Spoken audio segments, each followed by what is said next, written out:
Buenas tardes a todas. ¿Qué tal? Bienvenidas a la cuarta conferencia de nuestra jornada. Ya hemos pasado el Ecuador y vamos a por la cuarta ponencia que forma parte de la jornada de miradas y propuestas feministas para un nuevo tiempo, organizadas por el Fórum de Políticas Feministas de Málaga con la colaboración del Ayuntamiento de Málaga.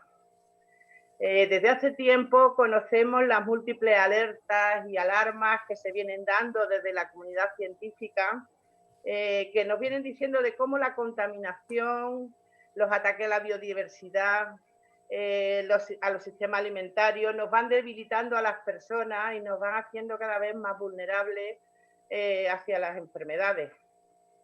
El estado de confinamiento que hemos vivido en estos últimos meses, que ha sido a nivel del planeta prácticamente, el haber paralizado actividades de sectores muy contaminantes, nos ha dejado imágenes bastante inéditas. Eso nos ha demostrado de cómo los animales campaban, hemos visto imágenes como más libremente, esa capa de la atmósfera, esa manta negra de las grandes ciudades, cómo poco a poco se iban limpiando. Y hemos visto que quizás hay oportunidad todavía de poder dar marcha atrás en estas situaciones alarmantes que nos están avisando, ¿no? La sociedad en la que vivimos, con un sistema económico neoliberal salvaje, donde se prioriza el desarrollismo, la riqueza económica, donde por encima de las personas se va priorizando todo lo que es la economía. Esto hace que vayamos abocados hacia un desastre y una destrucción. Por eso, ahora más que nunca, en la reconstrucción es necesaria la propuesta ecofeminista, donde nuestras maestras ya llevan años, nuestras investigadoras, planteando propuestas innovadoras, valientes, y ahora es el tiempo de que las escuchemos cada vez más, porque realmente sí existen alternativas al sistema que se está desarrollando. Esta apuesta del ecofeminismo nos aporta propuestas y medidas para que sea la vida de las personas y del planeta la que esté en el centro de ese debate y de que aboquemos hacia un mundo mejor. Por eso, esta tarde para mí es un placer y un honor presentar a la ponente con la que contamos, y contamos con Yayo Herrero. Es una de las investigadoras más influyentes en el ámbito del ecofeminismo y ecosocialismo a nivel europeo. Tiene un extenso currículum que yo voy a resumir mucho, porque lo que tenemos ganas es de escucharla a ella. Y en ello os digo que Yayo Herrero, aparte de ser encantadora, es antropóloga, es educadora social, es ingeniera técnica agrícola, es socia trabajadora de Garúa Sociedad Cooperativa Madrileña, es profesora colaboradora de la Cátedra UNESCO de Educación Ambiental y Desarrollo Sostenible de la UNED, es coautora de más de 20 libros relacionados con la ecología social y de numerosos artículos súper interesantes que le han publicado. Ella también es presidenta del Foro de Transiciones. Fue coordinadora confederal de ecologistas en acción desde el año 2005 hasta el 2014. Como he dicho, habéis visto, lo he resumido muchísimo. Y sin más dilación, quiero pasarle la palabra a ella, aunque os digo, al final de su exposición habrá preguntas, podéis ir haciendo preguntas durante todo este tiempo. Ahí abajo en la pantalla veis cómo hay preguntas y respuestas. Pues vais vosotras, todas las que tengáis interés en hacer preguntas, que luego trataremos de darle respuesta a todas ellas en la medida que el tiempo nos lo permita. Por lo tanto, pues nada, paso la palabra a Yayo y encantada de poder estar contigo y escucharte. Buenas tardes a todas. Muchísimas gracias, Nines, por la presentación. Rosa también por estar con todo el control técnico. Muchas gracias al Fórum por haber organizado estas jornadas. Para mí es un orgullo que me hayáis invitado y estar participando justamente además detrás de personas a las que admiro tantísimo, como a Carmen Castro, Karma Valls, Marian y también a Belén que vendrá después, inmediatamente después, ¿no? Por tanto, para mí es un honor y un placer. En el rato que vamos a compartir, yo más o menos lo que he preparado es como un tipo de ponencia en el que mi aspiración sería que cuando la terminamos conozcamos un poco las bases de lo que son los ecofeminismos, qué tipo de problemas nos plantea, qué miradas alternativas para recomponer esos lazos rotos con la naturaleza y entre las personas, y para eso, desde luego, la introducción que ha hecho Nines es fundamental y es muy importante, ¿no? Porque ya me ha dejado un poco las bases de lo que quería comentar puestas ya encima de la mesa. Quiero empezar planteando que estamos viviendo un momento en el que podría decirse que la economía, la política y la cultura le han declarado la guerra a la vida. Este es el punto de partida de todos los ecofeminismos, ¿no? Y le han declarado la guerra a la vida porque básicamente se han organizado de espaldas y en contraposición a las bases materiales que permiten sostener nuestra existencia, la de los seres humanos, también la de otras especies vivas, pero me quiero centrar en la vida humana, ¿no?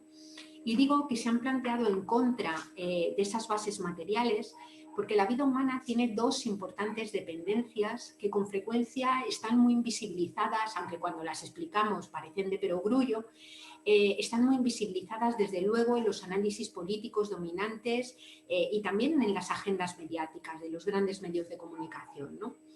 En primer lugar, la primera de las dependencias la denominamos ecodependencia y viene dada por el hecho de que los seres humanos vivimos insertos en un medio natural del que obtenemos absolutamente todo lo que precisamos para sostener nuestra existencia. Y pongo algunos ejemplos, ¿no? Los seres humanos necesitamos agua, de hecho somos un 65% de agua y todo lo que producimos, toda nuestra existencia necesita contar con agua. Pero el agua no la fabricamos los seres humanos, sino que la fabrica un ciclo natural, que es el ciclo del agua, que no es ni controlado ni dominado a voluntad por la actividad humana, ¿no? Los seres humanos comemos y necesitamos alimentos, y estos alimentos pues, pueden ser cultivados por personas campesinas, pero no hay cultivo que valga, no hay trabajo campesino que valga si no fuera por procesos como la polinización, la fotosíntesis o determinadas características climáticas que permiten que esos cultivos prosperen. Los seres humanos también utilizamos energía para prácticamente todo lo que hacemos en la vida. Y la energía, desde luego, es producida por los seres humanos, es generada, pero para poder generarla hay como condición previa que extraer minerales de la corteza terrestre. Minerales como es el petróleo, el carbón, el gas natural, el cobre, el litio, el platino, que no son producidos por los seres humanos, son simplemente extraídos de la tierra y de las minas, pero son minerales que preexistían a la propia especie humana. Lo que quiero decir con esto es que no hay vida posible sin naturaleza, como no hay economía posible sin naturaleza, como no hay tecnología posible sin naturaleza.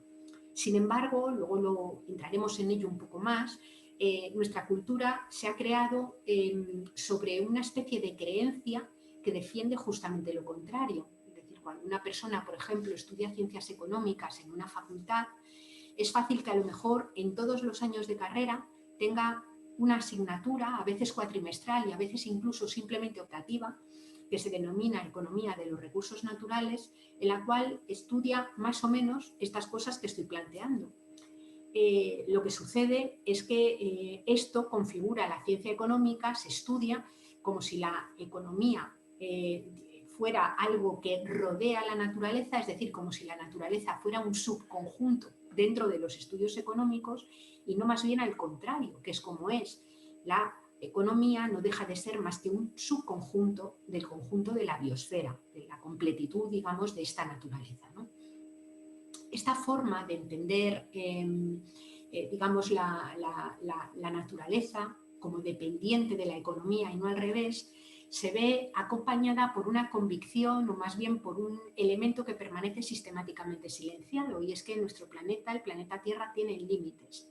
Hay límites en lo que llamamos no renovable, que simplemente se puede utilizar hasta que se agota, o mejor dicho, hasta que ya no resulta posible o rentable la extracción de aquello que decimos que es no renovable, como son los minerales de la tierra.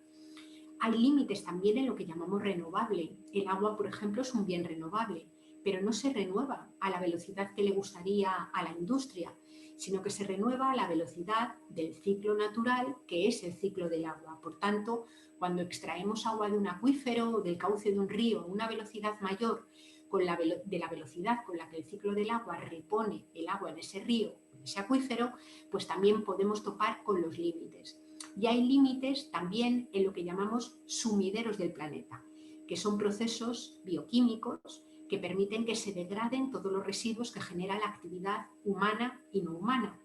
Digamos que esos procesos de los sumideros funcionan también a una determinada velocidad, que es la velocidad del ciclo natural que lo sostiene, y cuando el flujo de productos, de residuos, es mucho más grande que la velocidad a la que funcionan los sumideros, estos quedan sin degradarse en el agua, en la atmósfera, en el suelo, y aparecen los fenómenos que llamamos de contaminación.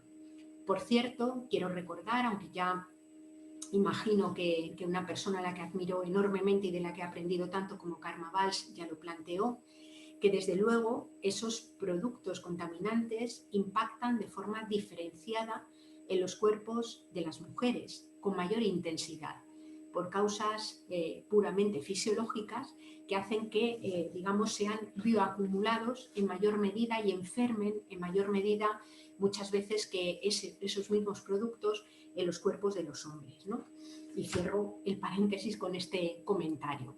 Por tanto, somos seres ecodependientes, nuestro planeta Tierra tiene límites físicos y por tanto nada, absolutamente nada, se puede plantear crecer de forma ilimitada sobre esa superficie que tiene límites.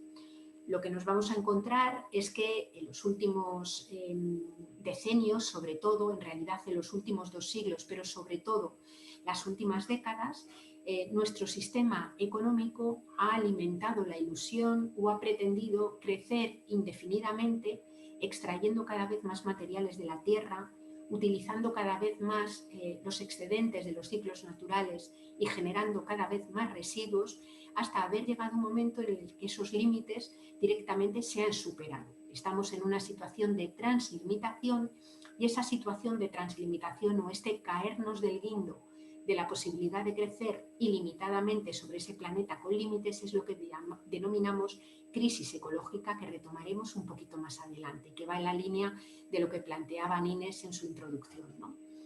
Pero no solamente somos seres ecodependientes, decía al principio que teníamos 2 importantes dependencias materiales. La segunda, y supongo que con Carmen también lo trabajasteis, viene dada por el hecho de que nuestra vida transcurre e inserta en un segundo territorio material todavía mucho más próximo, que es nuestro propio cuerpo.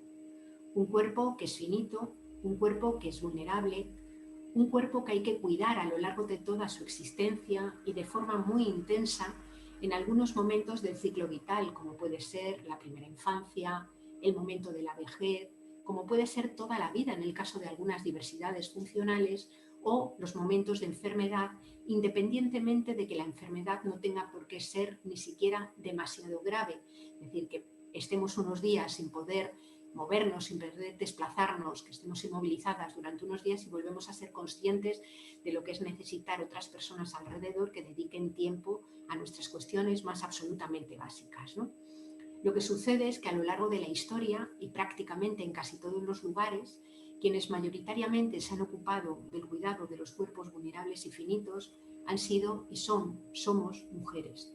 No porque estemos mejor dotadas genéticamente para cuidar de los cuerpos vulnerables, sino porque vivimos en sociedades que denominamos sociedades patriarcales, que ejercen una división sexual del trabajo y que asignan de forma no libre, de forma obligada, todas estas tareas de cuidado mayoritariamente a mujeres.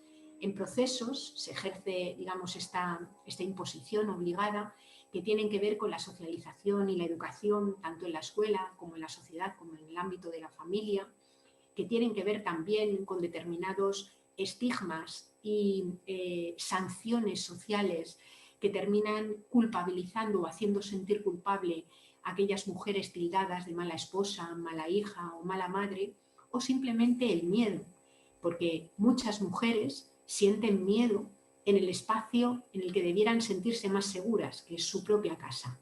Todos esos mecanismos operan imponiendo toda esta cuestión del trabajo de cuidado, insisto, mayoritariamente a mujeres, a través de esto que algunas feministas han denominado el servicio familiar obligatorio sobre todo, ¿no? Por tanto, somos seres ecodependientes, sujetos a los límites físicos del planeta, somos seres interdependientes, una a una, las personas vulnerables, y esto nos aboca o nos ayuda a afirmar que una vida nacida, por el hecho de haber nacido, no constituye una certeza.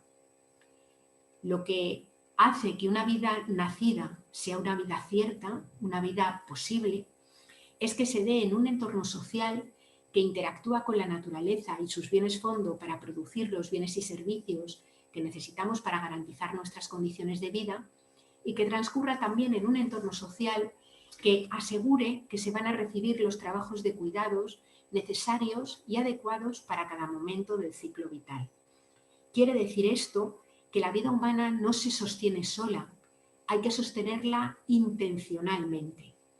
Desde las miradas ecofeministas, lo que defendemos es un enfoque que hemos denominado el de la sostenibilidad de la vida, puesto que las vidas hay que sostenerlas intencionalmente, puesto que sociedades, personas, comunidades, instituciones deben hacerse corresponsables en el sostenimiento de esta vida, porque nadie puede vivir sin cuidados y nadie debe de poder vivir sin contribuir desde donde sea a mantener la reproducción cotidiana y generacional de la vida.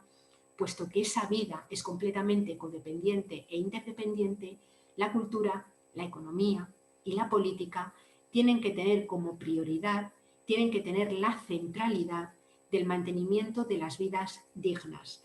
Solemos decir de vidas que merezcan la pena ser vividas, y cuando hablamos de vidas que merezcan la pena ser vividas, hablamos obviamente desde el punto de vista de quien las vive. Nadie puede decirle a otra persona si su vida merece ser vivida o no, ¿no? Pero básicamente lo que queremos es sostener vidas dignas, vidas decentes para todas las personas. Y para eso es preciso que el conjunto social y sobre todo la economía y la política tengan como prioridad el sostenimiento de estas vidas y no otras prioridades de las que hablaremos más adelante, que son las que hoy articulan nuestra forma de organizar la vida en común, ¿no? Digamos que nuestro conjunto social, nuestra economía, nuestra política, decía, se ha desentendido de la cuestión de los límites físicos del planeta y se ha desentendido también de la necesidad de cuidados de todas y cada una de las personas, porque eso se ha ido resolviendo en otros espacios que eran invisibles, de los que comentaremos después. Pero esa invisibilidad, ese vivir de espaldas a esas bases materiales que sostienen la existencia, ha conducido a una profunda crisis que tiene múltiples dimensiones, todas ellas interconectadas entre sí, de tal modo que hablamos más bien de una emergencia civilizatoria o de una crisis civilizatoria. Y es una crisis de civilización porque, a pesar de su manifiesta gravedad, permanece social y políticamente inadvertida para una parte importante de la población.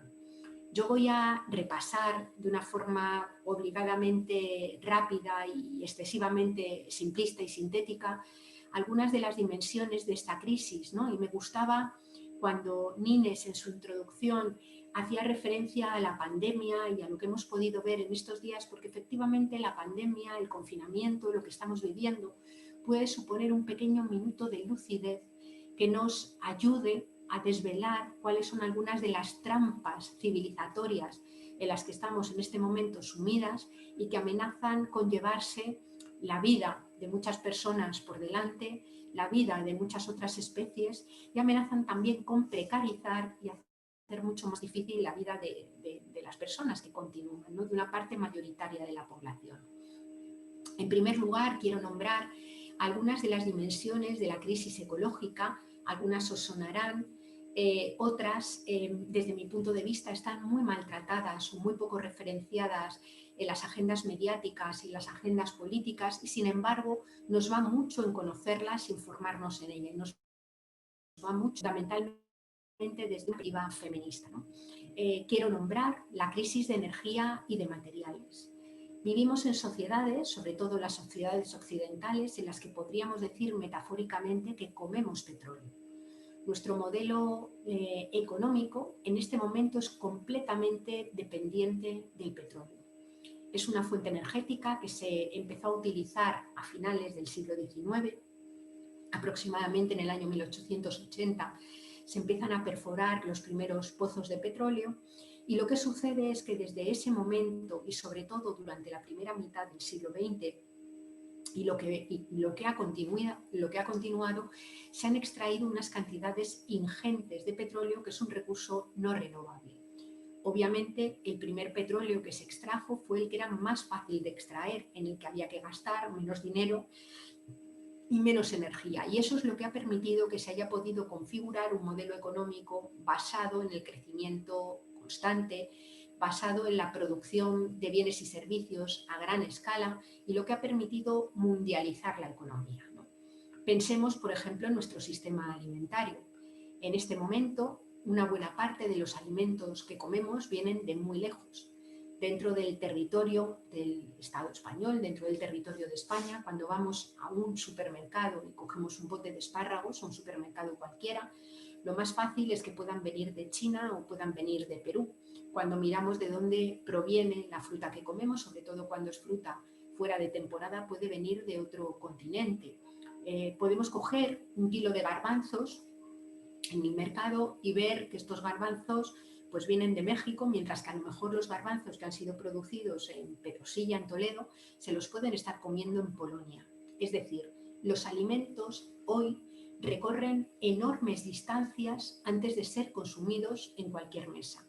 Y obviamente el recorrido de esas distancias tiene que ver con la utilización de energía fósil que permite su transporte. Pero no es solamente el transporte, sino que es también la forma de producir.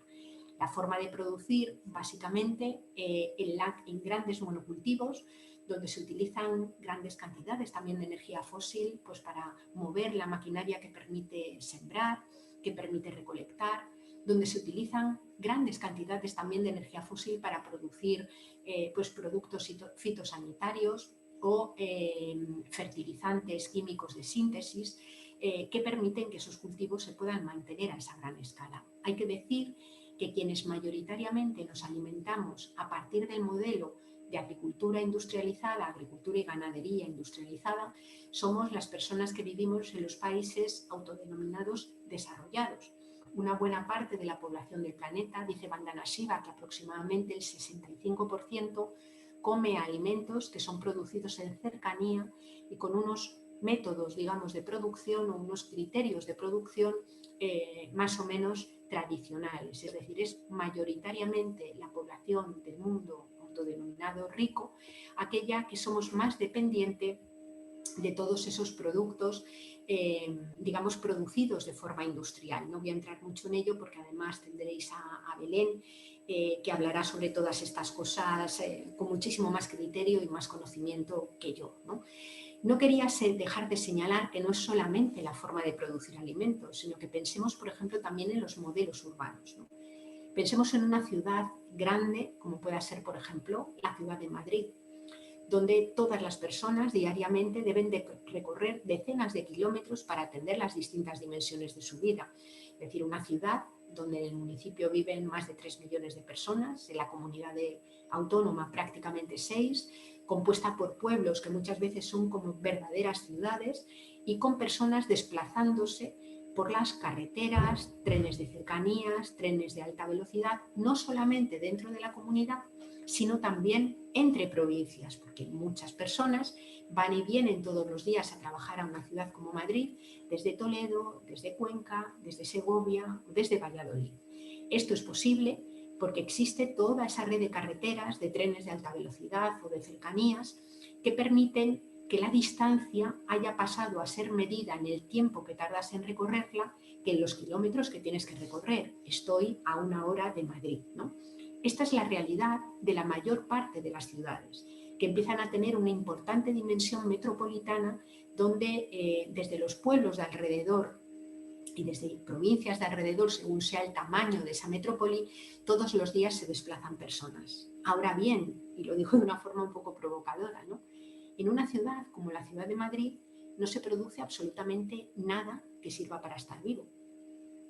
El alimento que comemos, el agua que se bebe, todos los materiales manufacturados, la energía que se utiliza para el transporte, vienen de territorios que están fuera de la ciudad. Es decir, todos los millones de personas que viven en ellas viven con recursos que están en otros territorios diferentes, que tienen que ser traídos de otros lugares, también utilizando obviamente energía fósil.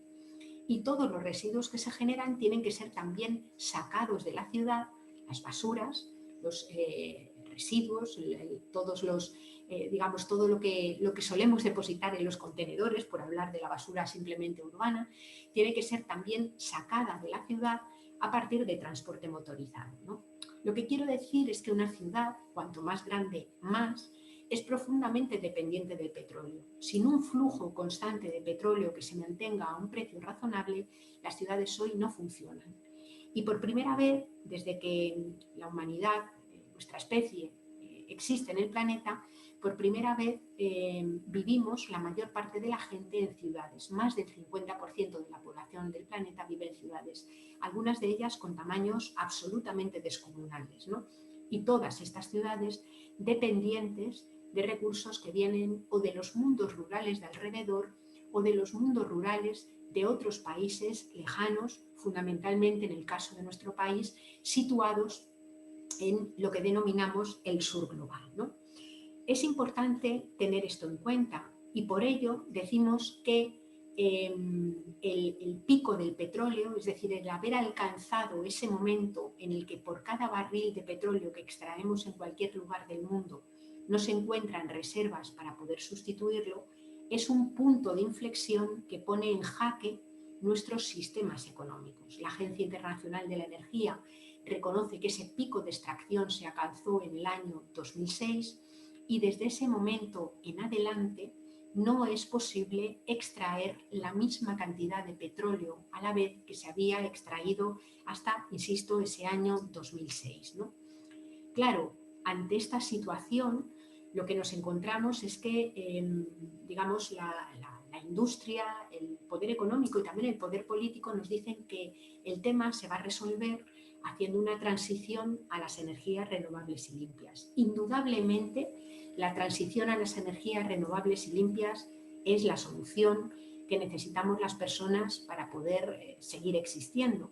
El problema es que mientras que las energías renovables y limpias son capaces de satisfacer las necesidades humanas de todas las personas, en este momento más de 7.500 millones en el planeta, no lo pueden hacer al ritmo de consumo actual. Es decir, pueden satisfacer necesidades, pero con unos niveles de consumo globales mucho, mucho menores, por dos motivos. El primero de ellos es que las fuentes energéticas renovables y limpias tienen menores rentabilidades energéticas que el petróleo, que ha sido una fuente energética extremadamente poderosa desde el punto de vista de ser capaz de mover maquinaria, mover coches, mover industria y conseguir hacer crecer de una forma globalizada ese momento. Las energías renovables y limpias son unas buenas fuentes energéticas, pero no llegan ni de lejos a lo que ha proporcionado el petróleo. Y el segundo elemento tiene que ver con el hecho de que para poder generar energía a partir de la energía del sol o la energía del viento, hace falta construir aerogeneradores, placas solares, infraestructura que requiere de la utilización de otros minerales que también son no renovables. Es decir, para construir esos aerogeneradores y esas placas solares hace falta litio, platino, neodimio, disprosio, cobre, cobalto, minerales que pretenden ser utilizados en este momento también para transformar la industria de automoción de coche de motor de combustión a coche eléctrico, que pretenden ser utilizados también para ampliar la economía digital, para desplegar las 5G o para robotizar, digamos, nuestros modelos económicos. Lo que quiero decir con esto es que cuando miramos todo lo que la industria quiere hacer con los minerales que quedan y lo que nos dice la comunidad científica que quedan en términos de reservas, las cuentas no salen. O salen si el beneficio, si el privilegio es solamente para unos pocos. Por eso nos tenemos que ir a mirar de dónde están viniendo ahora mismo una buena parte del petróleo, carbón y gas natural que queda, o de dónde están viniendo los minerales que se pretenden utilizar para hacer todas esas transiciones. Y si os digo los nombres de los países, os van a sonar todos un montón. Siria, Libia, Irán, Irak, Venezuela, Colombia, la región de los Grandes Lagos en África, es decir, lugares que en este momento están atravesados, en este momento ya desde hace varios años, están atravesados por guerras formales y no formales. Llamo guerras formales a aquellas que básicamente están mediadas por ejércitos de países que invaden otros o que declaran la guerra a otros, ¿no? Tenemos todavía bastante reciente en el tiempo la Segunda Guerra del Golfo, con aquel lema en aquellas manifestaciones que era no más sangre por petróleo, donde el acaparamiento, donde el apoderamiento, digamos, de los yacimientos de petróleo que quedaban jugó un papel esencial, aunque se disfrazara, digamos, de unas búsquedas de armas de destrucción masiva que a la postre nunca aparecieron, ¿no?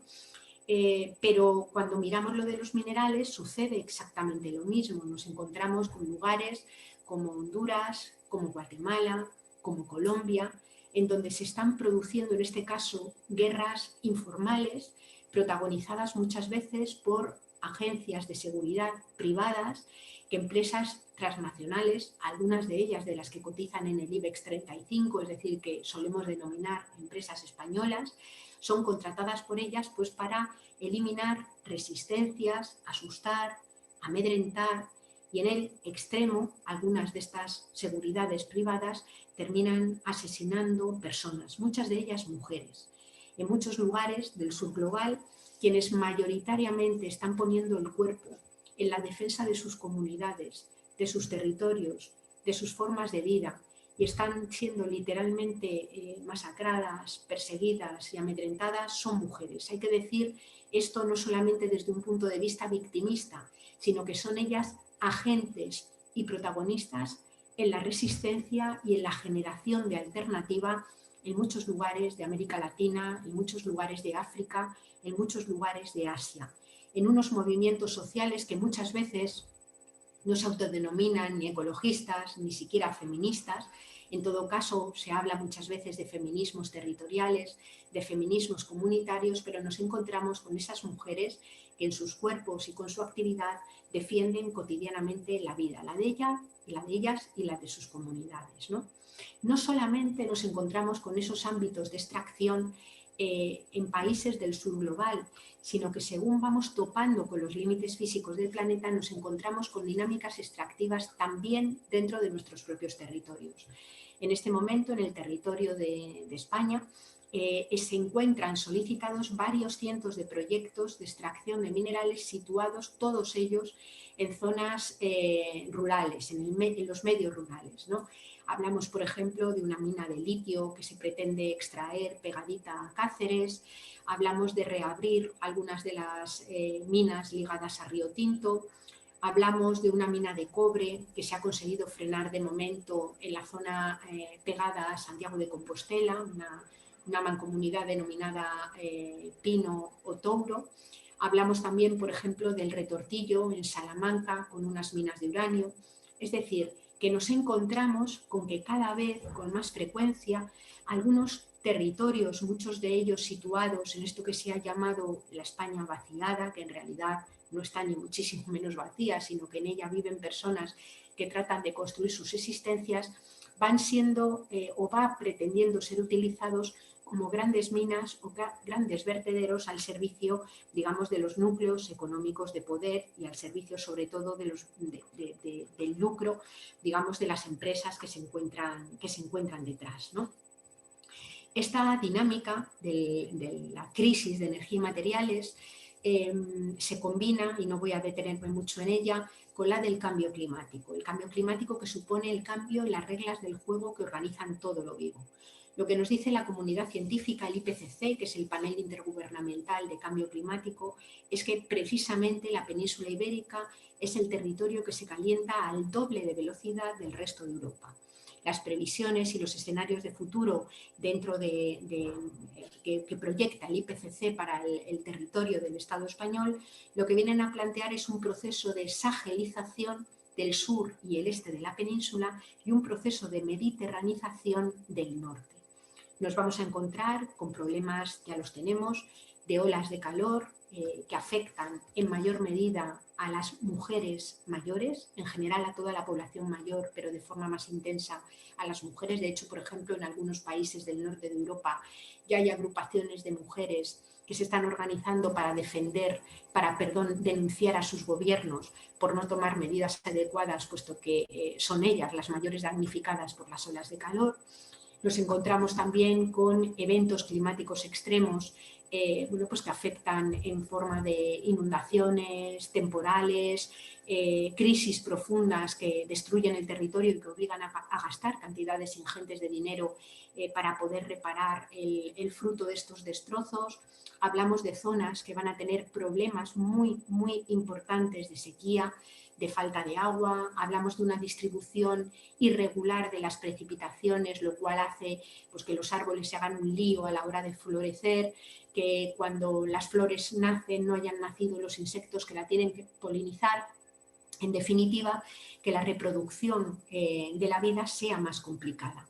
El cambio climático es un problema que ha sido negado sistemáticamente por el poder económico y una buena parte del poder político durante las últimas décadas y ha sido negado deliberadamente, es decir, con la comunidad científica de acuerdo y denunciando que nos encontrábamos ante un cambio climático de origen antropogénico.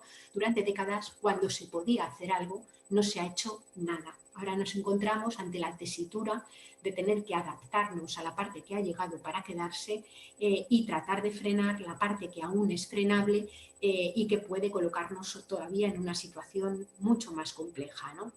Desde mi punto de vista, el hecho de que haya pues señores como Donald Trump o Jair Bolsonaro que se definen a sí mismos como negacionistas es una gran trampa. Su mayor éxito es que las personas nos creamos que son negacionistas, porque en realidad lo que sucede es que esos focos de privilegio, esos espacios de personas protegidas por el poder económico, poder político y poder militar, sí que se están preparando ante la incidencia de la crisis de energía y materiales, sí que se están preparando ante el cambio climático, pero no obviamente con el criterio de proteger las vidas de todas las personas, sino con el criterio de defender y proteger sus propios intereses y sus propios privilegios, ¿no? Quiero nombrar de forma muy rápida la pérdida de biodiversidad, que es la pérdida, digamos, de especies, de individuos y de relaciones entre todos ellos que se da en la naturaleza, y la quiero nombrar especialmente porque justamente la pandemia que estamos atravesando es una consecuencia de esa pérdida de biodiversidad. Científicos y científicas del CSIC, desde que ha comenzado la pandemia, vienen alertando que ya existían proyecciones, digamos, que adelantaban la proliferación y el aumento de lo que se llaman las zoonosis, que son esos pasos de virus que están en especies animales hasta la especie humana. El ébola, el Zika, el SARS-12, las anteriores gripes asiáticas y ahora en la crisis del coronavirus son zoonosis, es decir, traspasos de virus de animales a la especie humana, que tienen mucho que ver con esa pérdida de biodiversidad que actúa como si fuera una especie de seguro de vida para la vida. que protege al conjunto de las especies y a la nuestra, que también somos una especie viva, un animal especial, pero un animal al fin y al cabo que depende de esas, protecciones naturales, ¿no? Esta crisis ecológica que podríamos completar con toda la cuestión de la incidencia de la contaminación, que podríamos completar con el deterioro del suelo fértil, el que es capaz de producir alimentos, con la alteración del ciclo del agua, con la alteración de otros ciclos naturales, nos coloca en una situación de verdadera encrucijada, por lo que comentaba al principio. No hay economía ni tecnología posible sin naturaleza, ¿no? Y lo que sucede es que la incidencia de esta crisis ecológica y social, desde nuestro punto de vista, desde un punto de vista ecofeminista, está siendo mal leída por el conjunto de la sociedad. Digamos que habitualmente cuando se habla de lo ecológico se habla de algo que tiene que ser abordado de forma distinta a las crisis económicas, como si no estuvieran relacionadas con ellas y en muchos casos incluso contrapuestas. Pareciera que abordar los problemas ecológicos es algo que va en contra de la economía. Y así es, pero en este modelo económico, no en otro distinto, ¿no?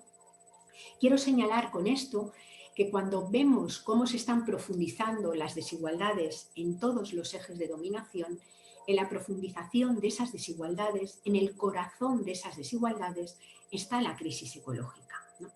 Lo vemos claramente en las relaciones norte global, sur global, y lo voy a decir de una forma un poco brusca.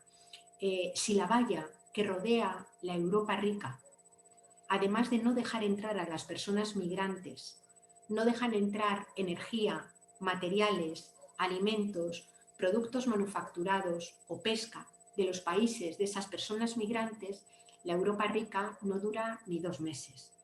Todos, absolutamente todos los países que hoy se llaman desarrollados son países que viven con recursos materiales que no existen en sus propios territorios, que viven con recursos materiales que son extraídos de otros países, de otras zonas, de otros lugares, extraídos muchas veces a partir de la violencia, digamos, de estos procesos de los que hablaba anteriormente, que son guerras formales y no formales, y también de la violencia de tratados comerciales y de reglas de la Organización Mundial del Comercio o de quienes gestionan, digamos, esos tratados internacionales, que lo que hacen es, digamos, obligar a que algunos países vendan recursos extraídos de la tierra en condiciones tremendamente ventajosas para los países ricos que los compran, ¿no? Cuando, insisto, no media algún tipo de circunstancia o de proceso político o militar que arrebata directamente esos recursos, ¿no?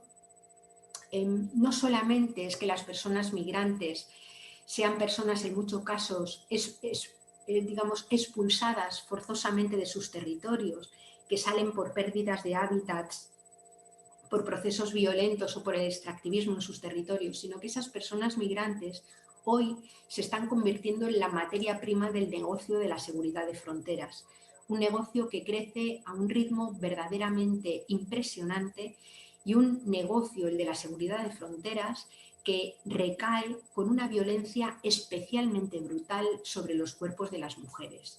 Los relatos de las mujeres migrantes, de los procesos previos a la salida, violentos, los procesos del viaje, violentos, los momentos de llegada, también violentos, son absolutamente atroces y marcan también cómo incluso esa desigualdad y ese proceso migratorio se intensifica, digamos, el dolor que genera y la violencia que genera se intensifica cuando se ejerce sobre el cuerpo de las mujeres, que además en muchas ocasiones migran acompañadas de hijos e hijas de las que en exclusiva se hacen cargo, ¿no? Si miramos también dentro de nuestro propio territorio, nos damos cuenta de que las desigualdades también se incrementan con criterio territorial, ¿no? Basta revisar los flujos, por ejemplo, de materiales y de energía dentro de nuestro propio país para ver, por ejemplo, cómo Andalucía, Extremadura o las Castillas son países también saqueados en los que se extrae biomasa u otros recursos básicos que tienen como destino las grandes metrópolis, por ejemplo, que rodean Madrid como núcleo económico, Barcelona, Valencia o el País Vasco, que actúan como atractores, digamos, de esas materias primas extraídas y generando procesos extremadamente desiguales, ¿no?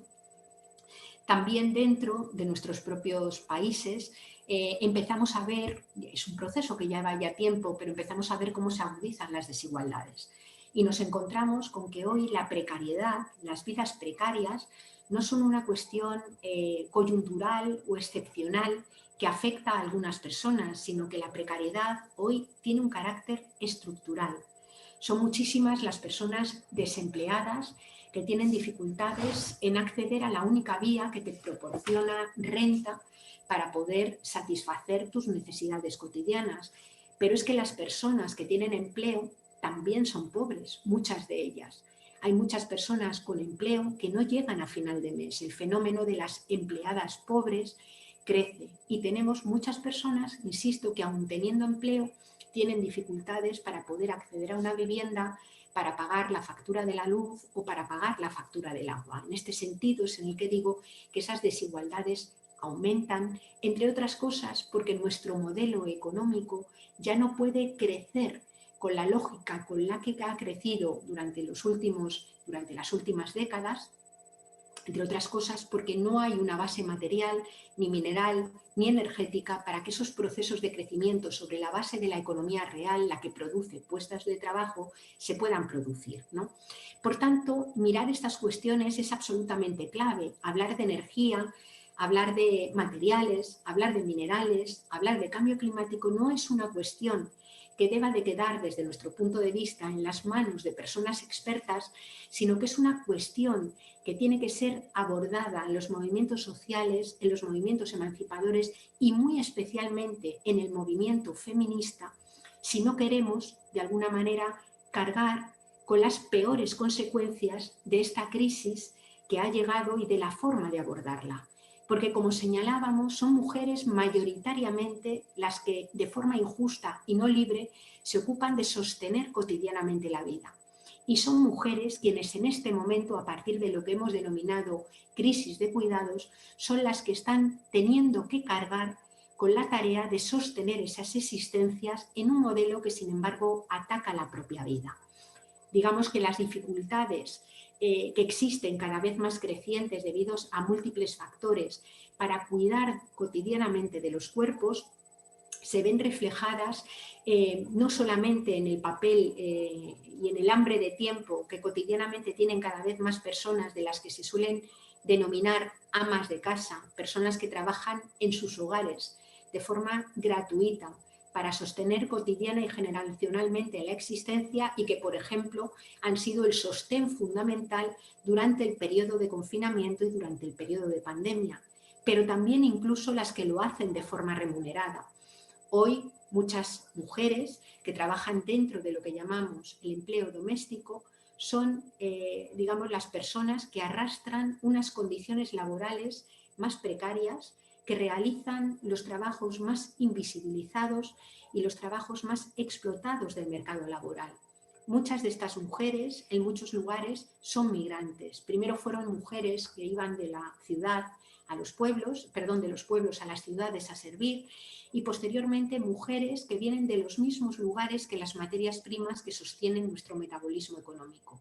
De nuevo, el momento de la pandemia nos puso encima de la mesa y nos puso delante de los ojos que aquellos trabajos que de repente se consideraban esenciales y no podían parar tienen que ver con muchos de estos trabajos de cuidados habitualmente precarios y poco visibilizados, ¿no?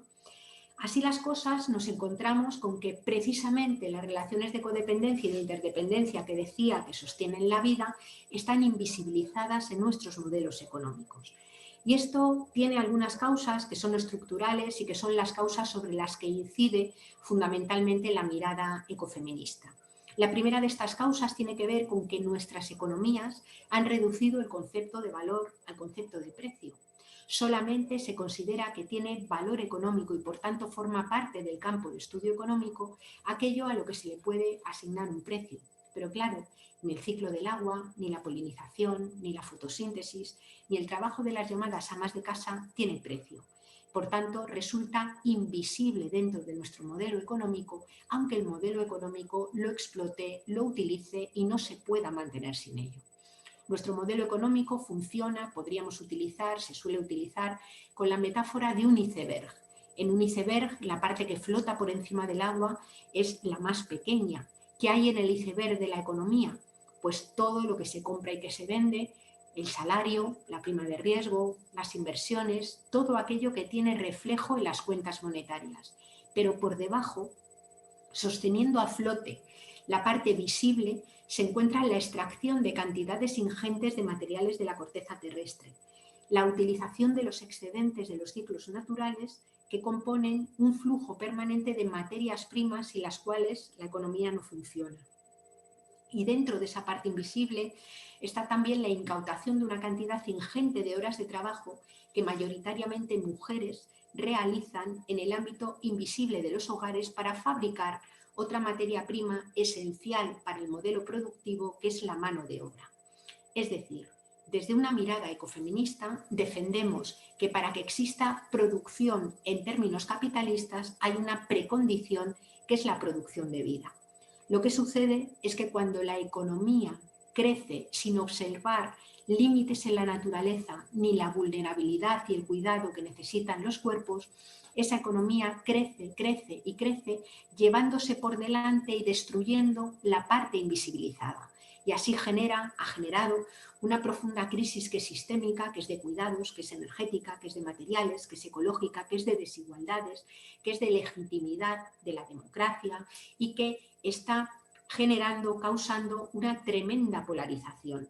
Movimientos y personas que emergen para reclamar procesos emancipadores, el movimiento feminista, el movimiento ecologista, el movimiento en defensa de las pensiones, muchos otros movimientos sociales, los movimientos contra el racismo estructural, pero a la vez, por el otro lado, generan la aparición de dinámicas tremendamente reaccionarias, misóginas, antiecológicas, racistas, que se están articulando en todo el mundo alrededor de movimientos, podríamos decir, populistas de ultraderecha. En esta polarización nos encontramos y, por tanto, en esta polarización nos va mucho comprender bien cuáles son las raíces ecofeministas de esta crisis para poder articular las respuestas.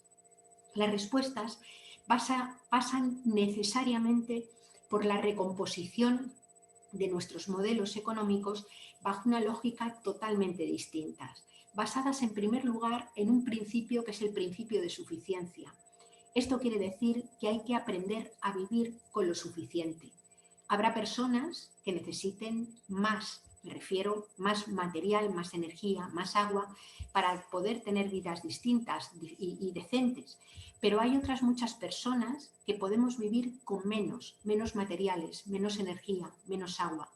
Y eso es absolutamente fundamental para atender un dato que no es una opción política, que es el inevitable decrecimiento de la esfera material de la economía. El segundo principio es el principio del reparto de la riqueza. Más que nunca, luchar contra la pobreza es lo mismo que luchar contra la excesiva riqueza. Y el reparto también de las obligaciones que comporta tener cuerpo y ser especie.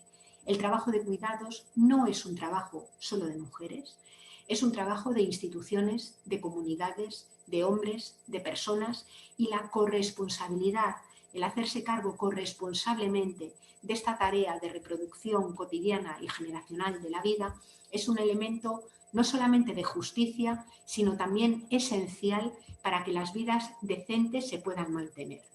Y el último principio es la articulación de los comunes y el cuidado como organizador del conjunto de la política. Estos tres principios implican disputar la hegemonía económica, disputar la hegemonía política y disputar la hegemonía cultural. Y digo disputar porque esto se realiza en un ámbito de conflictos, donde hay sectores que protegen sus privilegios y en la protección de esos privilegios se llevan por delante las vidas de otras personas y explotan con mayor intensidad los tiempos de las mujeres y sobre todo los tiempos de las mujeres migrantes, ¿no? Los tiempos de las personas más vulnerables.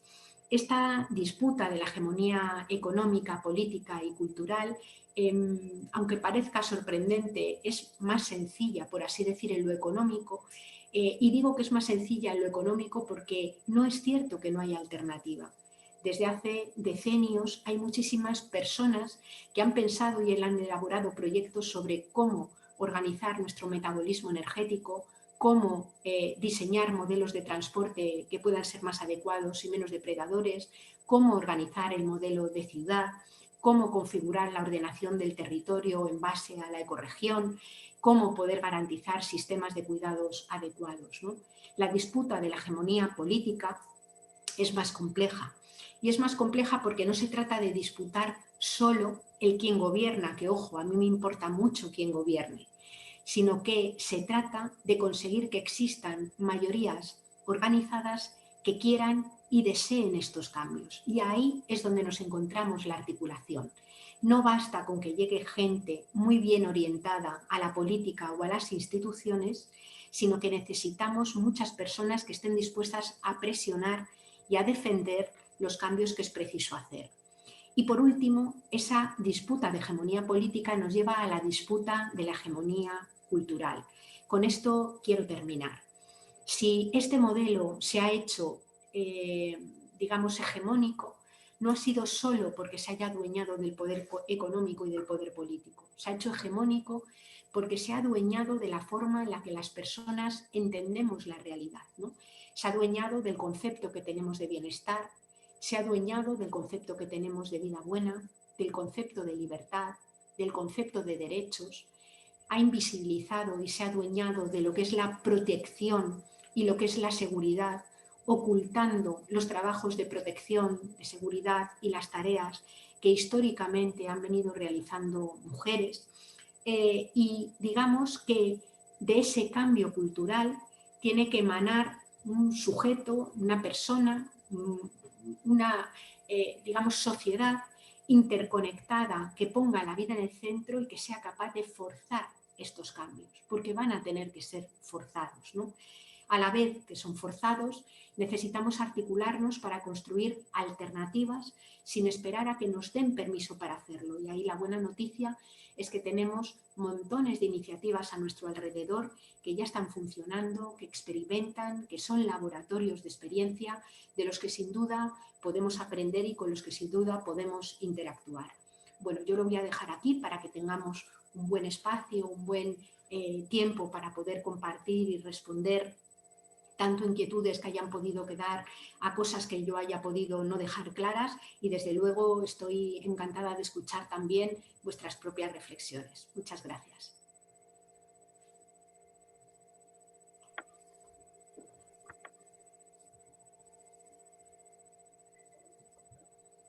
Bueno, Yayo, muchísimas gracias. Creo que sí que nos ha puesto un poco las pilas en todas esas medidas que podríamos poner en marcha desde cada una individual y colectivamente. Y hay bastantes preguntas. Vamos a tratar de hacer las más posibles. La primera y la segunda son muy parecidas y te las voy a decir las dos. Nos dice, la Unión Europea está vendiendo la gran apuesta que está haciendo con los fondos europeos para invertir en medidas sociales. ¿De verdad hemos aprendido algo y la salida a esta crisis será más social que la de 2008? La segunda dice, ¿qué crees que deberíamos aprender de esta crisis socialmente? Por eso digo que son muy parecidas. ¿Y qué nos contesta? Bueno, son dos preguntas además, yo creo que son absolutamente cruciales en este momento, ¿no? Empiezo por la segunda, con el que debiéramos haber aprendido, ¿no? Y yo creo que la pandemia, yo decía, es como un pequeño minuto de lucidez que nos puede permitir ver cosas, o nos ha permitido ver cosas que habitualmente están ocultas, ¿no? La primera de ellas es la tremenda fragilidad de nuestros modelos económicos. O sea, no deja de ser, vamos, a mí al menos, y mira que llevo tiempo trabajando en esto, ¿no? Pero no deja de ser impresionante el ver cómo cuando llega el confinamiento y se empieza a extender, digamos, la pandemia por todo el mundo, bastan 15 días de frenazo de la economía para que se desplomen todas las economías mundiales como si fueran un castillo de naipes. Lo que quiero decir con esto es que permite ver lo extremadamente frágiles y los riesgos que corremos las personas con un modelo tan completamente interconectado que en apenas un par de semanas de parón se cae y se lleva por delante un montón de cosas, ¿no? Un segundo elemento, yo creo, de aprendizaje de la crisis tiene que ver con algunos fenómenos que desde mi punto de vista se han visto con una claridad impresionante, ¿no? Fijaos, en los momentos previos, y hace referencia también a algún comentario a la formulación de la primera pregunta, justamente cuando llega la pandemia, ya veníamos de un momento de crisis. La crisis de 2008 se había saldado, como tanto se ha denunciado, y el movimiento feminista y la economía feminista lo ha hecho mucho, con un proceso que consistió en repartir los riesgos para el capital entre todas las personas y privatizar en el seno de cada casa los riesgos para la vida. Es decir, se salvó, digamos, a los bancos, a las grandes industrias, a las empresas, y se precarizó de una forma tremenda que arrastramos todavía a día de hoy la vida de la gente, ¿no? Bueno, pues ya éramos precarias estructuralmente antes de que llegara la crisis del coronavirus. ¿Y qué es lo que pasa cuando llega la crisis del coronavirus? Bueno, pues que el gobierno central, de forma insuficiente, a mi juicio, pero aprueba una serie de medidas que venían siendo reclamadas desde las décadas anteriores y habían sido imposibles de aprobar. Aprobó el no cortarle la luz ni el agua a la gente que no la podía pagar, aprobó que no se pudiera despedir y que los despidos fueran canalizados a ERTES, aprobó una prestación de desempleo a la que no tenían derecho hasta ese momento para las empleadas domésticas, aprobó la prohibición de los desahucios, es decir, se aplicaron unas medidas que fueron conocidas como escudo social. ¿Qué más vimos durante el periodo de confinamiento? Pues lo que decía Nines a comienzo, ¿no?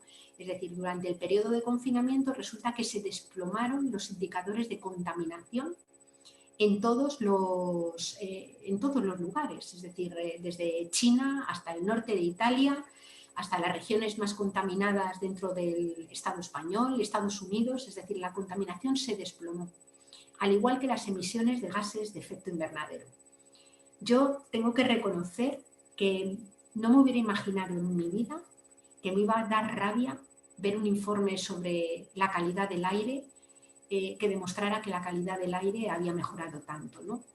Y tengo que reconocer que me dio muchísima rabia porque esa mejora de la calidad del aire no hubiera sido producida por una política pública responsable y cuidadora que se preocupe de qué es lo que respiran las personas, sino que fuera el resultado de una crisis atroz que se ha llevado por delante a tantísimas personas, que ha hecho sufrir dentro de las residencias y ha dejado en la soledad a tanta gente mayor y que le ha hecho pasar, que le está haciendo pasar unos momentos tan completamente duros a toda la enorme cantidad de personas que hay vulnerables, ¿no?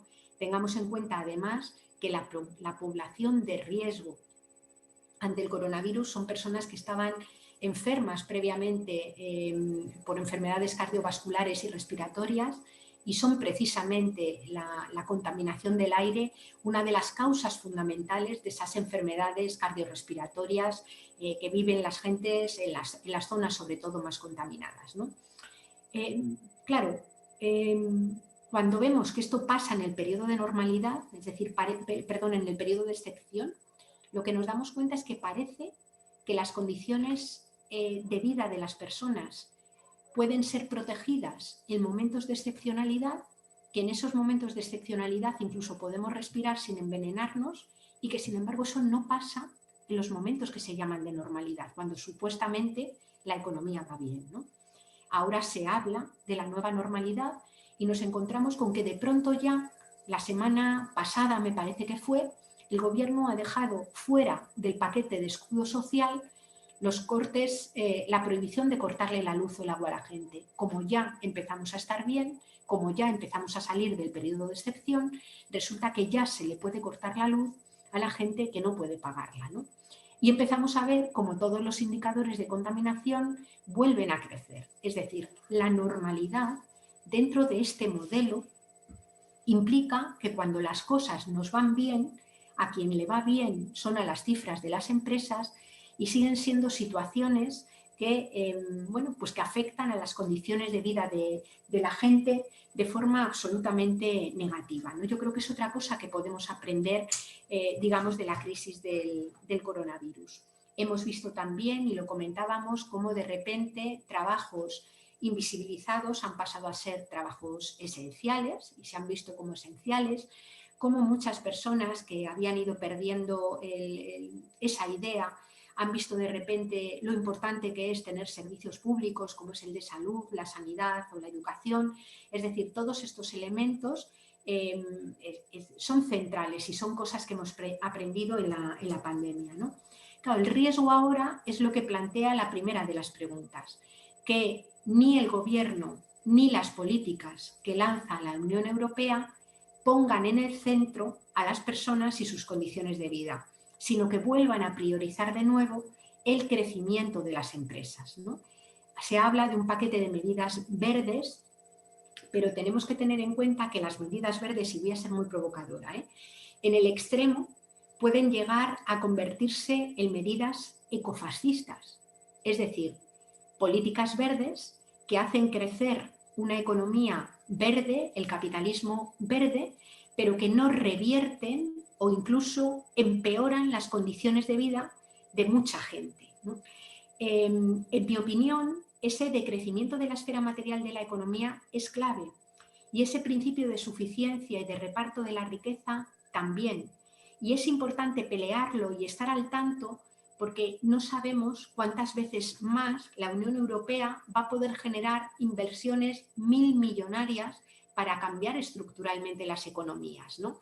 Y si ahora toda esa cantidad de dinero se desperdicia ampliando un modelo que ya ha demostrado en la pandemia y con carácter previo a la pandemia que no se sostiene y que además no sostiene a la mayor parte de la gente, sino solo los privilegios de unos pocos, vamos a tener un problema grande. En mi opinión, la Unión Europea, las líneas que está lanzando están siendo líneas más de capitalismo verde, donde se habla mucho de innovación y de digitalización y luego de energías renovables, pero no se habla tanto de redistribución de la riqueza, de cambios de modelos alimentarios, de ajuste a los límites físicos del planeta, que es, en mi opinión, lo que tendríamos que estar pensando ahora mismo. Lo último que has estado diciendo va un poco en esa línea. Lo que nos pregunta es que si consideras tú que podía haber sido evitable esta pandemia del COVID-19, es una de ellas. Y otra, bueno, sí, perdona. No, un segundillo. Sí, sí. Si puede desarrollar algo más el por qué se calienta a doble velocidad la península ibérica, que has dicho tú en tu exposición. Hay varias más, pero estas dos son diferentes. Vale. A ver, lo que nos dice la comunidad científica, a ver, pandemias ha habido siempre y virus que se han extendido a la especie humana ha habido siempre. Lo que dice la comunidad científica, en este caso sobre todo el IPBES, que es el panel bueno, sobre pérdida de biodiversidad, lo que nos dicen es que la pérdida de biodiversidad amplifica y hace mucho más frecuentes y posibles el paso de los virus desde los animales, desde algunos animales, hasta los seres humanos. Y lo que viene avisando, alertando la Organización Mundial de la Salud es que en los últimos años, en las últimas décadas, cada vez son más frecuentes los pasos de esos virus de animales a personas se producen en mayor medida y tienen que ver con la pérdida de biodiversidad. Desde ese punto de vista, claramente podemos hacer un montón de cosas para tratar de minimizar las posibilidades de que se produzcan estas pandemias, al igual que otras enfermedades como pueden ser, por ejemplo, rebrotes de malaria, rebrotes de anthrax o rebrotes de otras enfermedades infecciosas que vienen causadas o que vienen amplificadas, digamos, por la dinámica del cambio climático, que hace que los vectores que infectan, insectos, virus o bacterias, proliferen en mayor medida. Es decir, yo no diría, o no me atrevería a decir, porque creo que no sería riguroso, que de forma lineal y estructural este virus era directamente evitable con una causa identificada que lo evita, sino que más bien lo que dice la comunidad científica es que todas estas enfermedades se hacen más frecuentes y se van a hacer más probables precisamente a raíz de problemas como el cambio climático y la pérdida de biodiversidad, ¿no? Y en cuanto al tema del calentamiento, bueno, la incidencia del cambio climático, habréis oído muchas veces que lo que se viene a plantear, lo que se suele plantear es que las temperaturas medias globales han crecido en este momento prácticamente 1 grado por encima de las temperaturas medias globales antes de la revolución industrial, preindustriales, ¿no? Estos son datos globales. Lo que sucede es que esos aumentos de temperatura globales no se reparten, digamos, linealmente ni generan los mismos problemas en todos los lugares. Lo que sucede es que, por ejemplo, en el terreno, en el territorio de los países africanos, que ya algunos de ellos contaban con desiertos importantes, lo que se agudiza es esa pérdida de agua y un proceso que intensifica la desertización, pues por ejemplo, del norte de África y algunas zonas también del sur de África. Y lo mismo le sucede al sur de Europa, sobre todo al territorio del Estado español, ¿no? España es un país que tenía ya, aparte del cambio climático, un importante proceso de desertización, sobre todo en el sur y en el este, que se ha visto muy agudizado por las formas de cultivar, por las formas, digamos, de tratar el territorio o de modificarlo durante las últimas décadas. Es decir, zonas de regadío en lugares que habían sido habitualmente de secano, que han provocado una tremenda extracción de agua que ha acelerado y que ahora mismo impulsa la propia dinámica, digamos, como que se alía con la dinámica del cambio climático, ¿no? O procesos de erosión y desde luego en nuestro caso una tremenda cementación del territorio en toda aquella época, bueno, pues de la burbuja inmobiliaria que ha destrozado la costa, sobre todo del sur y del este de nuestro país. Esto hace que seamos extremadamente vulnerables, ¿no? Las predicciones o los escenarios de futuro, las modelizaciones que realiza la comunidad científica alertan, por tanto, de que esa incidencia del cambio climático es diferente en unos lugares y en otros. En el norte de Europa, por ejemplo, las temperaturas crecen, pero como eran países ya de por sí muy fríos y con mucha agua, la incidencia no genera un riesgo tan importante como puede suponer en el sur de Europa, que ya eran lugares que por sus condiciones digamos climáticas o de territorio eran lugares bueno, pues que estaban sometidos a procesos pues, de sequía o de estrés hídrico estacional previos, ¿no? Digamos que por eso se produce un calentamiento mucho mayor y estamos mucho más afectadas y habría que tomar medidas mucho antes y más drásticas. Bueno, aquí la pregunta también empieza por un agradecimiento, un reconocimiento. Gracias por tu visión tan global. Por primera vez escucho hablar desde el plano político de la economía de los cuidados. ¿Sobre qué base se deberían de sostener? Es la pregunta que nos hace. ¿Contesto ya? Sí. Sí, bueno, yo me voy a remitir, porque además, bueno, para poder contestar brevemente, me voy a remitir a un trabajo durante el periodo del confinamiento. Una persona que fue Carlos Sánchez Mato, un responsable de políticas económicas, en este caso de Izquierda Unida, trató de elaborar como un programa que él llamaba de reconstrucción post-COVID, ¿no?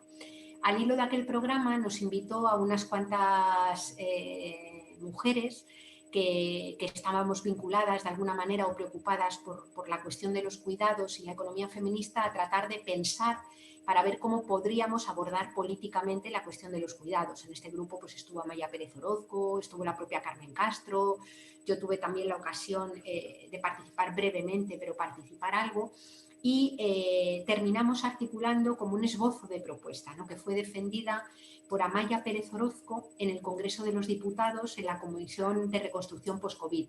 Lo menciono porque eso está grabado y ella hizo una intervención pues como de media hora o 35 minutos en la cual la desgranaba con mucha más intensidad de lo que yo voy a poder hacerlo ahora, ¿no?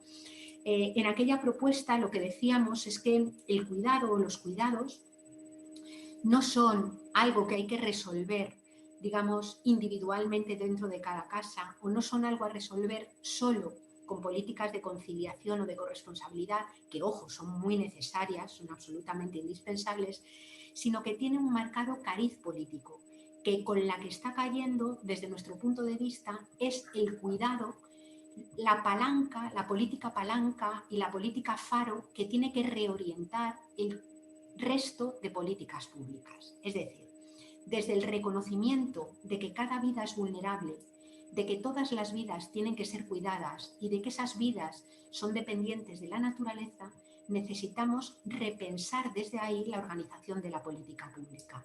Eso implica medidas inmediatas, como es, por ejemplo, la ratificación del artículo 189 del convenio de la OIT, que protege y dignifica el trabajo de las empleadas domésticas y del empleo de cuidados, la recomendación 201 también de la OIT, habla de la cuestión de la regularización de las mujeres que están realizando sin papeles estas tareas y que son carne de cañón de explotación, habla de reglamentar la parcialidad y la temporalidad de este empleo, digamos, y de la tremenda flexibilización que tiene y que genera explotación. Eso con carácter inmediato, a la vez que articular los recursos necesarios para que a partir de servicios públicos y sociocomunitarios se garantice el derecho de cada persona a ser cuidada, pero también el derecho de cada mujer a no tener que cuidar a una persona a la que no quiere cuidar, porque en este momento hay mujeres que están cuidando a las personas que las han maltratado, ¿no?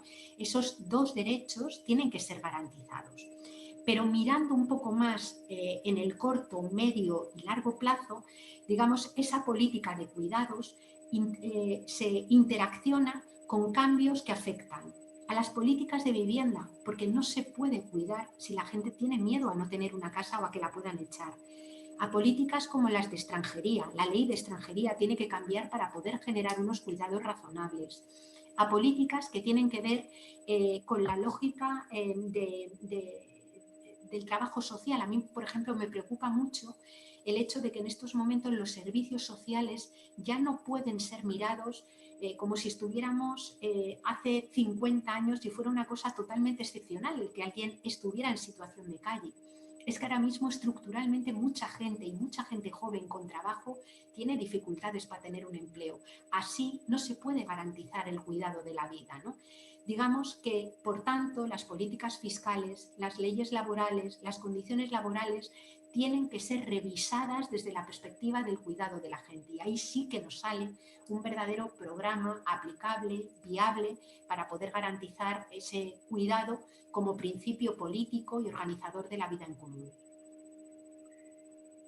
Nos dice otra pregunta. ¿Es el escudo social una medida política de convencimiento humanista o una estrategia del sistema para evitar una insurrección o un estallido social? Bueno, yo no sabría, yo quiero pensar que en el gobierno actual hay al menos algunas personas que se preocupan. Yo, bueno, no pertenezco a ningún partido político y siempre he elegido estar fuera de la política, digamos, institucional, es decir, considero que hay mucha política para hacer en los movimientos sociales y es donde yo he elegido siempre estar. Pero para mí, sin duda, bueno, pues la trayectoria de una ministra como Yolanda Díaz es una trayectoria que no es de ahora, que las cosas que está defendiendo ahora las ha defendido siempre también desde su propia práctica como abogada laboralista, y quiero pensar que sin lugar a dudas el que haya personas como ella ha marcado y la pelea que ha tenido para sacar determinadas medidas adelante, probablemente no solo ella, sino también sus equipos y otras personas del gobierno Lo está alrededor. consiguiendo, Claro, además, llegar a acuerdos. Está consiguiendo pues negociar nada menos que con las cámaras de empresarios, con la patronal, es decir, en medidas y presionar para impulsar algunas medidas que, en mi opinión, no son todas las que tendrían que ser, y probablemente tengamos que tener una ambición mucho más grande, pero lo que quería decir es que, sin lugar a dudas, yo creo que hay una intención y una voluntad de protección y de emancipación, digamos, en el caso de algunos miembros del gobierno, ¿no? Sin lugar a dudas, probablemente también con otro ojito o con el rabillo del ojo se estará pensando en las medidas de revuelta o de malestar social que puedan generar esas medidas, de desafección política que puedan generar, ¿no? Con el consiguiente riesgo, el de la desafección política y el de interiorizar que tampoco estas opciones consiguen nada de dejarle un hueco abierto a la ultraderecha, es decir, desde mi punto de vista, extremadamente peligroso, ¿no? Por tanto, probablemente haya un poco de todo. Yo también lo creo así. Nos dice otra, en este nuevo colonialismo que vivimos, explotando a los pueblos y a muchas zonas del planeta, ¿hay alguna forma de revertir esta forma? Yo creo que claramente sí. Es decir, ¿ya puedo contestar, Nines? Sí, sí, ¿O sí. querías? Sí, vale, Sí, vale. sí. Digo, que me cuelo y me lanzo. No. Vale. Pues yo creo que sí, que hay dinámicas que permitirían revertir, sin obviar y sin ser ingenuas, por así decir, en las dificultades que tienen todos esos procesos. Es decir, que se ha creado, digamos, una especie de enorme burbuja civilizatoria que ha crecido pues sobre la disponibilidad de energía fósil, sobre la mirada capitalista, y que en este momento se está desmoronando, y es preciso conseguir una especie de aterrizaje forzoso de la economía y de la política en la tierra y en los cuerpos con el menor daño posible para todo el mundo. En ese marco, claro que hay posibilidad de revertir. Claro que podemos pensar en economías centradas en la satisfacción de las necesidades de las personas, que intenten no superar, por así decir, los techos ecológicos que ya están superados, e incluso acortarlos, ¿no? Lo que sí que es cierto es que hay algunos elementos culturales que operan en nuestra contra, porque en los últimos decenios, digamos que lo que hemos llamado progreso, vida buena, lo que hemos considerado que es que nos fuera bien, estaba directamente ligado a las posibilidades de consumir más. Y en estos momentos, queramos o no queramos, la humanidad globalmente va a consumir menos, ¿no? Por tanto, la clave es cómo se reparte esa reducción inevitable de las producciones y de los consumos que tienen que ver con esa crisis de energía y materiales a la que me refería anteriormente, ¿no? Por eso hablaba de que el reparto de la riqueza es clave, es decir, del aprender a vivir con menos energía y menos materiales. Esto significa pues, que el coche privado de cada cual, que es inextendible al conjunto de la población que hay en el planeta y que no se puede sostener con las energías que hay, pues tendrían que ser transformados en sistemas de movilidad basados en el transporte público y colectivo, que determinados consumos individuales, pues yo qué sé, por poner cosas muy concretas para que nos hagamos una idea, ¿puede toda la población del planeta comer carne 5 días a la semana? Pues es que no hay territorio para poder sostener ese consumo. Luego, por tanto, aprender a vivir con mucha menos proteína animal es una cuestión central de justicia. Aparte, podríamos abrir todo el tema del maltrato animal y de las formas en las que se producen, pero simplemente mirando desde el punto de vista de la justicia, para que esa lógica nueva no sea colonial y no sea estructuralmente racista. Y ojo, estoy hablando también de las propias colonias interiores dentro de nuestros territorios, de lo que está pasando, por ejemplo, en los medios rurales totalmente invadidos por macrogranjas porcinas que envenenan irreversiblemente para muchos años el territorio y que han generado una burbuja de producción porcina que en este momento se desmorona porque China ha montado sus propias granjas y ya no compra las producciones de Europa, ¿no? Por tanto, claro que hay forma de poder revertir, pero las formas de revertir afectan a las formas de producir y también a los estilos de vida y las formas de consumir. Nos dice, debe ser una profesional de la educación, gracias, enhorabuena por esa mirada global tan excelente. ¿Y qué nos puedes tú recomendar para aportar desde la educación? Bueno, yo creo que la educación juega un papel fundamental. Yo hablaba de disputa de la hegemonía cultural. Desde luego no es la escuela el único ámbito que disputa hegemonía cultural, ni es la escuela la única responsable de responder o de dar respuesta a los problemas estructurales que atravesamos. A mí a veces, como profesional también en el ámbito de la educación formal y no formal, me da mucha rabia cuando se dice, bueno, esto lo resolverá la educación. A ver, la educación no va a resolver problemas de injusticia, no va a resolver el que las personas puedan acceder a una casa, puedan conseguir vivir sin que les corten la factura de la luz, o no va a resolver el que bueno, encierren a personas en centros de internamiento de extranjero porque no tienen papeles y han sido expulsadas de sus países. Pero la educación sí que juega un papel fundamental a la hora de conseguir cambiar las categorías con las que miramos el mundo, lo comprendemos y actuamos en él, ¿no? En ese sentido, bueno, desde luego son muchísimas las personas profesionales de la educación que están haciendo un excelente trabajo intentando aterrizar todos los días en el aula y dentro de la propia escuela una educación abierta al territorio, una educación relacionada con la comunidad, una educación en la que la ecodependencia y la interdependencia formen parte central de la propuesta curricular, ¿no?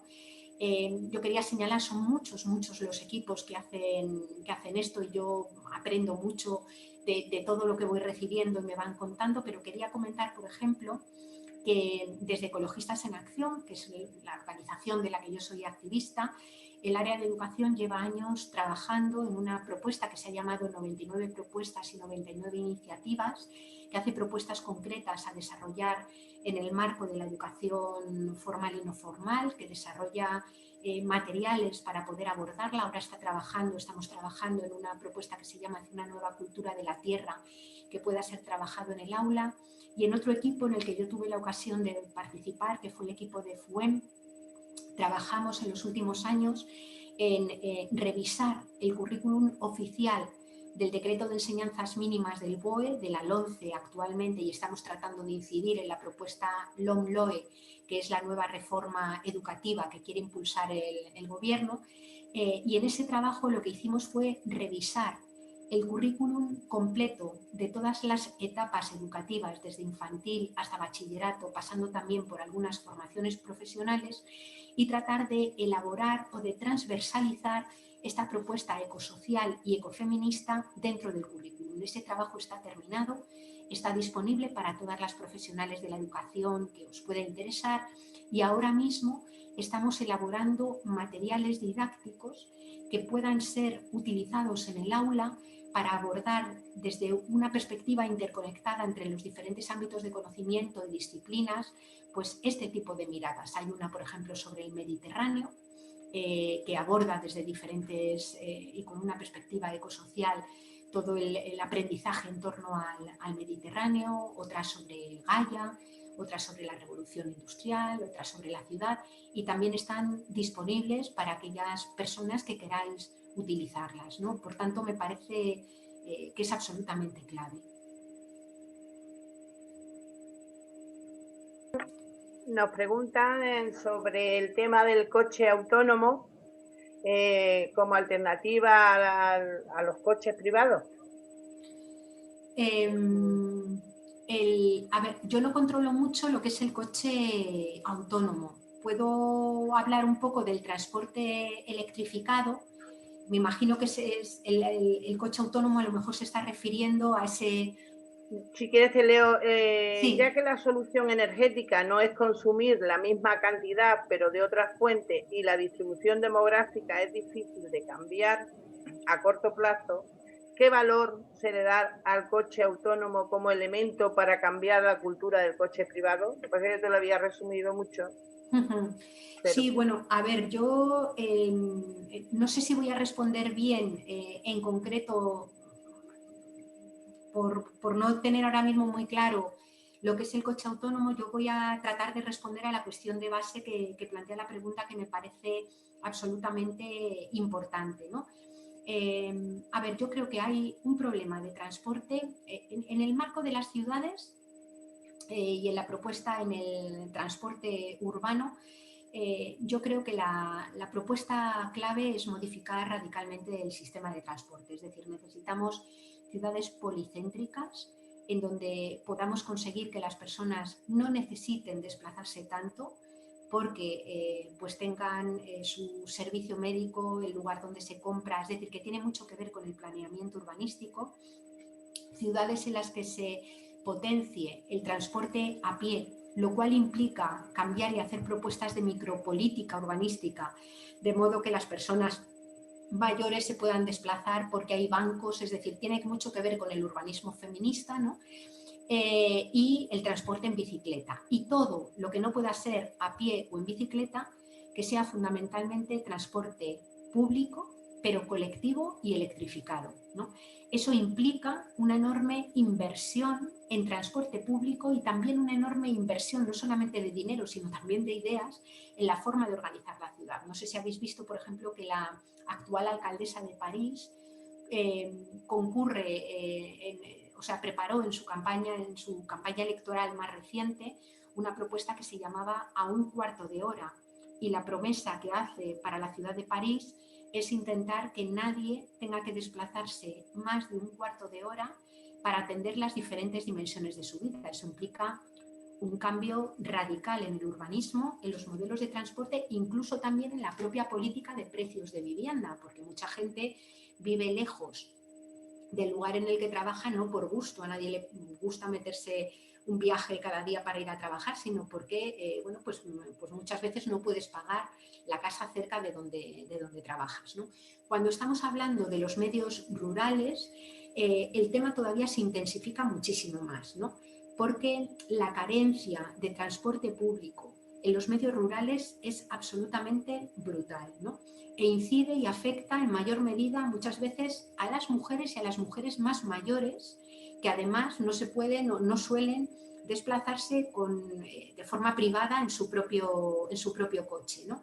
Y ahí yo creo que tenemos que mirar con mucha imaginación cómo reconfigurar ese modelo de transporte, porque quizás no merezca la pena en algunos casos poner un gran autobús que no se llena, pero podemos pensar en sistemas de transporte público basados en pequeñas furgonetas o incluso en taxis colectivos que puedan funcionar en otros lugares funcionan, ¿no? Eso combinado con la existencia de servicios públicos lo más cercanos posibles. Claro, si tú vives en un pequeño pueblo y tu hospital de referencia, tu centro de salud está a un montón de kilómetros, por un lado fuerzas que las personas cuando se van haciendo mayores abandonen el medio rural y vayan aumentando esa dinámica de despoblamiento, y por otro lado que si la cultura, los servicios públicos los tienes lejos, estés obligado al uso del coche privado, ¿no? Por tanto, en reformular en la línea de la ordenación del territorio, de pensar el territorio para tener que recorrer poca distancia, y luego la generación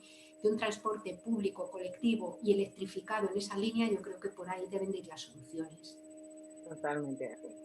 Bueno, creo que te hemos exprimido bastante. Sinceramente ha sido muy interesante. Nos pone la pila no solo de forma colectiva como organización, sino a nivel individual. Es cierto, has dado muchas claves para que tomemos conciencia y modifiquemos muchas de nuestras cosas cotidianas que podemos aportar a ese cambio y a ese bienestar. Yo darte las gracias Yayo, ha sido un placer, de verdad. Y bueno, esperamos vernos pronto porque efectivamente son muy necesarias todas esas medidas. Realmente lo que lleváis diciendo las investigadoras y las maestras durante bastante tiempo, ahora más que nunca, es necesario que se tomen en cuenta y que se den los pasos necesarios para que esa nueva normalidad verdaderamente sea nueva y sea diferente y sea desde esa perspectiva ecofeminista. Y nada más. Gracias a todas las que habéis participado y lo que tú nos quieras decir para despedirte. Pues nada, quiero volver a agradecer la invitación, pero sobre todo agradecer vuestro trabajo, el haber organizado estas jornadas, el trabajo que sin duda hacéis en el territorio. Y nada, muchas gracias por haberme invitado. Se me ha olvidado poner la lámpara a mano y según se iba haciendo de noche me estaba viendo totalmente a oscuras, así que tengo un aspecto, me veo por ahí fantasmagórico, pero vamos, me despido también y agradecer a las personas que habéis estado. Un beso muy fuerte y un abrazo. Un abrazo, Yayo.